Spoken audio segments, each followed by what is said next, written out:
Have you ever booked a cruise everyone raved about, but somehow hated it yourself? That's because picking a cruise isn't about popularity, it's about personality. So in this video, I'm breaking down 11 distinct cruiser types and matching each one to the cruise line that fits their vibe, their needs, and their expectations. Whether you're chasing adventure, peace, perks, or just fewer screaming toddlers, this is how you find the cruise that finally feels right.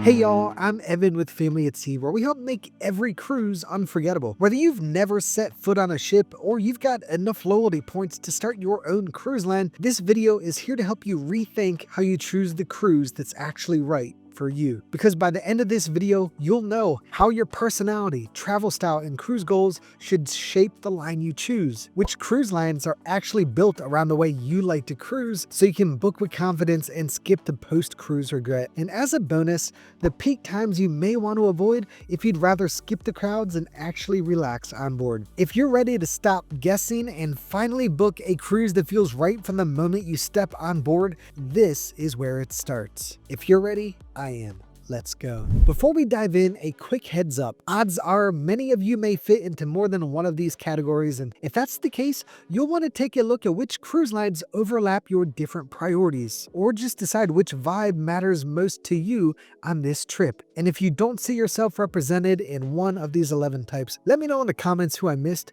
and which cruise line you think gets it right for you. I'd love to hear your take. Oh, and one last thing. Cruise lines evolve. What's true today might shift next year, especially with new ships and changing policies. These picks are based on what's happening right now, but I'll do my best to keep it updated as the industry continues to evolve. If you're cruising with kids, 4 cruise lines rise to the top: Disney, Royal Caribbean, Carnival, and MSC. Disney Cruise Line is the gold standard, especially for younger kids. They have incredible kids clubs, non-stop character encounters, and service that rivals high-end resorts. But it's expensive, like this could have been Europe expensive. Royal Caribbean is the king of thrill-seeking families. Think surf simulators, zip lines, water parks, and Broadway-style shows that keep kids entertained without needing a screen. It's built for kids who want action and parents who want a break. Carnival keeps things fun and budget-friendly with water slides, mini golf, and a party vibe that works surprisingly well for families. If you're going for value and energy, it's a solid pick. And MSC is Europe's answer to family cruising. Their newer ships have water parks, Lego-themed kids clubs, and frequent kids sail-free deals. The vibe's more international and service can be hit or miss, but for the price, it's hard to beat. Okay, Evan, but what about Norwegian? Don't they have go-karts or something? Norwegian is great for tweens and teens, and yes, there are go-karts on some of their ships, but the kids clubs are smaller and more limited, and the vibe leans more adult than family-focused. Next up, the cruise lines that ditch bedtime altogether. We're diving into the party crowd. If your ideal cruise is less shuffleboard and more shots at sea, this section's for you. Carnival is the undisputed champ when it comes to the party crowd. It's affordable, it's high energy, and the vibe is pure fun ship. DJs at the pool, themed deck parties, and late night comedy make it a go-to for young adults who want to let loose. Virgin Voyages is like the cooler older sibling. It's 18 plus, so no kids on board at all, and it leans more edgy and curated than chaotic. Think pop-up drag shows, tattoo shops, and hammocks on every balcony. Less spring break and more trendy rooftop bar at sea. Margaritaville at Sea makes the list too. It's kitschy, it's quirky, and it's the kind of place where flip-flops at the piano bar just work. If you're there to drink cheap, laugh loud, and not take things too seriously, it delivers. And hey, if you want the party plus a megaship experience, check out Royal Caribbean's Utopia of the Seas, along with some of their other megaships offering short 3 to 4 day cruises. They're going all in on the weekend party crowd, and they know exactly what they're doing. There were nights we'll never remember, but the 4 of us will never forget. Up next, the best cruise lines for travelers who want to stretch their dollars and still walk away with a great vacation.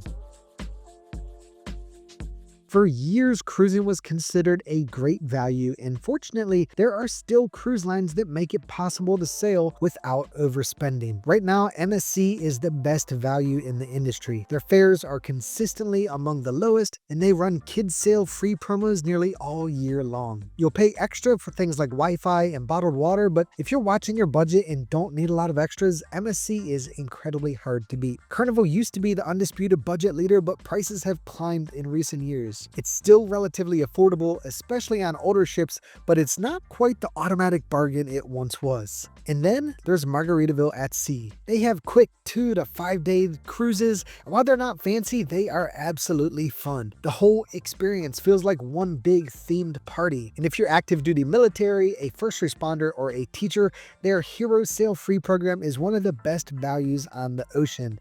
Hands down. Evan, as long as there's pizza and hot tubs, I'm good. Honestly, that's most of cruising right there. Sprinkle in some sunshine and a good sail away playlist and you're living the dream. And if you want help finding those hidden deals, Cruises It is my go-to travel agency. They specialize in stacking perks, getting exclusive rates not available when booking direct, and making sure you're not overpaying, especially with their low price guarantee and their cruise fare watch system that automatically locks in a lower price if fares drop before your final payment. If you're the type who likes to book it yourself, just click the link in the description below, or if you'd rather talk to someone and have it all handled for you, just call the number on the screen and let them know Evan from Family at Sea sent you. They'll take great care of you either way.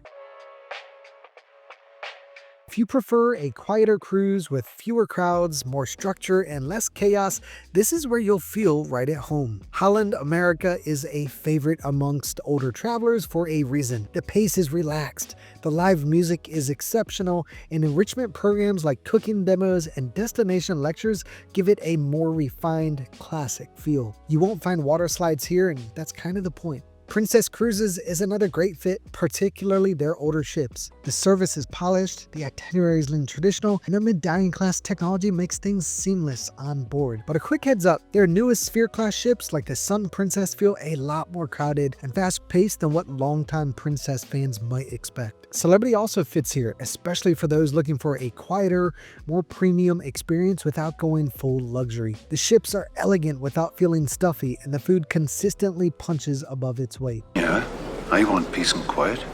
Next up, cruise lines that are perfect for couples looking to relax, reconnect, or maybe even honeymoon at sea. Cruising as a couple hits different, and if you're looking to relax, reconnect, or maybe even honeymoon at sea, these are the lines that deliver. Celebrity Cruises is the top choice for couples who want an upscale, grown-up vibe without going full luxury. The ships are modern, the food is excellent, and there's enough nightlife to keep things interesting without being overwhelming. Virgin Voyages is another standout. It's adults only, designed with couples in mind, and full of Instagrammable moments. Sunset yoga, outdoor daybeds, and dinner venues that feel more like date night than cruise dining. And I'd be remiss not to mention Norwegian here, especially on their newer ships. You'll get a good mix of entertainment, flexible dining with no dress codes, and a more active onboard scene. It's perfect if you want a mix of relaxation and fun without diving headfirst into party mode. Alright Evan, but how do I convince my partner that booking the fancy balcony suite is romantic, not reckless? Hey, if it comes with chocolate-covered strawberries and the sea view, you're not spending, you're investing. Up next, solo cruisers and the cruise lines that make it easier and way more fun to cruise on your own. Solo cruising used to feel like an afterthought, but a couple cruise lines are finally getting it right. Norwegian is the clear standout here. They were the first to build dedicated solo studios with no single supplement and no awkward workarounds. You'll get your own cabin, access to the studio lounge exclusively for solo travelers, and even daily meetups if you do want to connect with other travelers. If not, no pressure, you do you. Virgin Voyages also works surprisingly well for solo travelers. It's adults only, designed around flexibility, and super social without feeling forced. The dining feels more like a resort. No assigned tables, no set seating times, and it's just easy to blend in or branch out without ever feeling like a third wheel. That said, you don't have to cruise solo on a solo-friendly line to have a great time. With the right mindset, you can make almost any cruise work, whether you're there to meet new people or just enjoy a little peace and freedom on your own terms. Wilson! I'm sorry! Next up, introverts, because cruising alone and craving alone time are definitely not the same thing.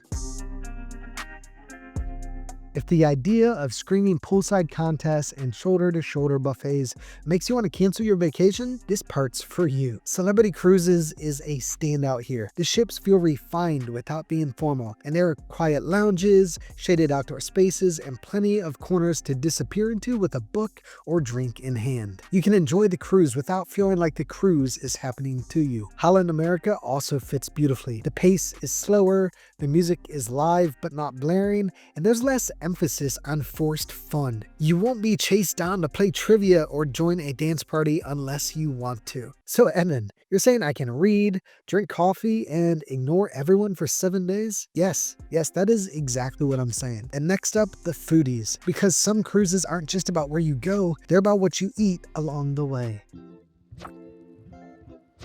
If you judge a cruise by the butter, the bread basket, and the dessert tray, you are absolutely in the right place. Celebrity Cruises consistently punches above its weight when it comes to food. From upscale main dining to Michelin-inspired specialty venues, this is where you go if you want every meal to feel intentional. It's elevated, but not stuffy. Even the buffet feels curated. Virgin Voyages also makes a strong case here. They ditched the main dining room and buffet altogether, so every restaurant on board feels like a land-based concept. Korean barbecue, elevated Mexican, a 6-course tasting menu, all included in the fare. You'll never be stuck eating dry chicken under heat lamps. And if you want to pay a little extra, both lines offer some truly wild specialty dining that rivals anything you'd find in a major city without having to fight for a reservation. What is that? A steak tartare. Next up, luxury seekers and the cruise experiences to feel less like a vacation and more like a private yacht. If you're the type who believes a vacation should come with a private butler, 0 buffet lines, and a lounge that smells like money, this one's for you. For a true luxury experience, you've got options like Regent 7 Seas, Seabourn, and Explorer Journeys. These are all-inclusive small ship experiences with high-end dining, curated excursions, and crew members who remember your name and your cocktail order by day 2. But they're also priced like luxury. This isn't the budget section. If you want luxury without ditching the big ship perks, there's the ship within the ship approach. MSC's Yacht Club, Celebrities Retreat, and Norwegian's Haven all give you private dining, priority everything, and access to exclusive lounges and sun decks. These are hands down the best versions of this concept. Others exist, but they're not quite on the same level. So Evan, it's like flying first class while the rest of the plane is eating peanuts? Exactly. But in this case, your first class seat comes with filet mignon, a top deck infinity pool, and a suite bigger than most hotel rooms. Next up, adventure seekers and the cruise lines that trade pool decks for penguins. If your idea of a good time involves hiking boots, dry bags, or jumping off a Zodiac into glacial water, this is your lane. For true adventure seekers, cruise lines like Lindblad Expeditions, Quark, Oceanwide, and Atlas Ocean Voyages go way beyond poolside relaxation. These are small ships heading deep into the wild. Think Antarctica, the Arctic, the Galapagos, with expedition leaders, naturalists, and experiences that feel more like a Discovery Channel special than a vacation. But not every thrill requires snow boots and penguins. Royal Caribbean offers zip lines, surf simulators, rock climbing, and ice skating, all without leaving the ship. Norwegian brings the action with go-karts, free-fall water slides, virtual reality arenas, and a shipboard vibe built for motion. So whether your idea of adventure involves dodging icebergs or racing your best friend around a track at sea, you've got options. I jumped out of a helicopter yesterday into the ocean. Next up, the cruisers who care more about ports than pool decks. Some people cruise for the ship, others cruise to see the world. If you're the second kind, you're in good company here. Holland America does an incredible job of leaning into destination-focused itineraries. They offer grand voyages and longer sailings with less emphasis on belly flop contests and more on enriching excursions, cultural immersion, and visiting places other lines skip entirely. Oceania Cruises is another standout. Smaller ships, longer port days, and a focus on immersive travel. Plus, some of the best food at sea. If your ideal trip involves trying local dishes in Croatia one day and wandering cobblestone streets in Sicily the next, this is your line. And if you're open to true long-haul travel, Viking Ocean is also worth a look. Their sailings feel like floating museums with no kids, no casinos, and itineraries built around discovery. Wait, Evan, so you're telling me I could see like 10 countries in one trip and only unpack once? Exactly. That's the magic of doing world travel by sea. Now the bad news is, most cruisers never even think about this stuff. They pick a cruise based on price or popularity, not personality. They end up stuck on ships that don't fit their vibe, rushing through ports and wondering why the trip felt more exhausting than exciting. But not you, not anymore. You're not cruising like everybody else. You know which cruise line matches you, your style, your pace, your version of a good time. And that's the first step to actually enjoying your vacation, not just surviving it. And if you do want to step off the ship and explore, that brings us to the good news. Because in my next video, I'm walking you through the exact method we use to plan cruise excursions that are actually worth it. Experiences that save you money, skip the chaos, and create the kind of memories you'll still be talking about years from now. As always, thank you for watching, and until next time, may your seas be smooth, your horizons wide. Bon voyage!